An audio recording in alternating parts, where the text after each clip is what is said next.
ए राजा mummy के लौना समझाई हो, लड़ाई हमसे रोज करेली।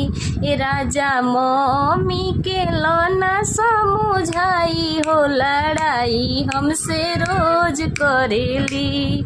रोज रोज ताना मारस टीवी गोदरेज के, लागे की भुखाइल बाड़ी खाली दहेज के।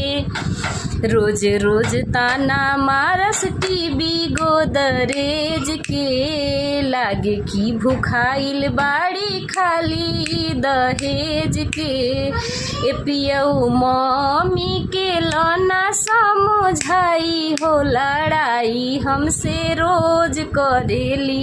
ए राजा मम्मी के लौना समझाई हो, लड़ाई हमसे रोज करे।